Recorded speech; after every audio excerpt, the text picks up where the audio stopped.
আসসালামু আলাইকুম। জান্নাতের রান্নাঘর থেকে চলে এসেছি আমি জান্নাত। আজকে আমি আপনাদের সাথে শেয়ার করব নরম নরম ফুলকো ফুলকো তালের পিঠা।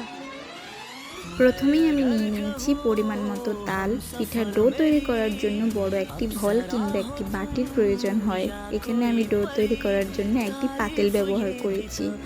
এখানে আমি দিয়ে দিয়েছি নারকেল কোড়া। নারকেল কোড়াটি একটু বেশি পরিমাণে দেওয়ার চেষ্টা করবেন, তাহলে পিঠার স্বাদ আরও বেড়ে যাবে। তারপর দিয়ে দিয়েছি পরিমাণ মতো চিনি।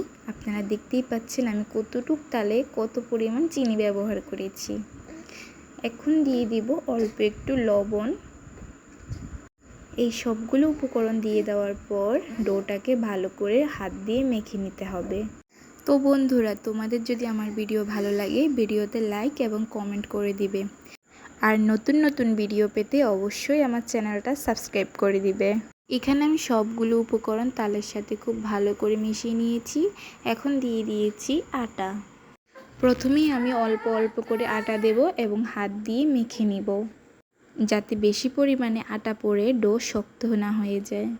এখনও আমার ডোটা পারফেক্টভাবে হয়নি, তাই আমি আরও কিছু পরিমাণ আটা অ্যাড করেছি এবং আবার খুব ভালো করে হাত দিয়ে মেখে নিব। এখানে আমার ডোটা তৈরি হয়ে গেছে। তোমরা দেখতেই পাচ্ছ স্কিনে আমার ডোটা কতটা ঘন হয়েছে এবং খুব সফট হয়েছে। তো এইবার আমি চুলার উপরে একটা কড়াই বসিয়ে নিয়েছি এবং দিয়ে দিয়েছি বেশ কিছু পরিমাণ তেল।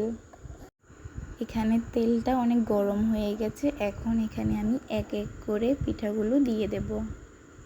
এখানে আমি ছোট ছোট গোল গোল করে দিয়েছি, তোমরা চাইলে লম্বা লম্বা শেপ করেও দিতে পারো। এখন আমি সবগুলো পিঠে দিয়ে দেব।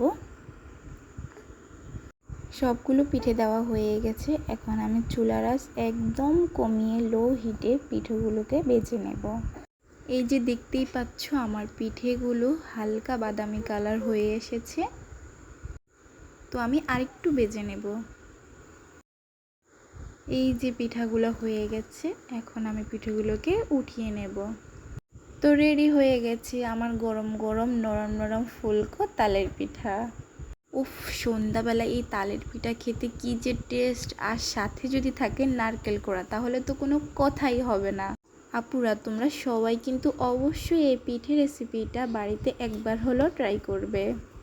দেখো আমার পিঠেটা কি সফট হয়েছে, খেতেও কিন্তু দারুণ টেস্ট। তো বন্ধুরা, আমার রেসিপিটা যদি ভালো লাগে অবশ্যই ভিডিওতে লাইক এবং কমেন্ট করে দিবে। আল্লাহ হাফেজ।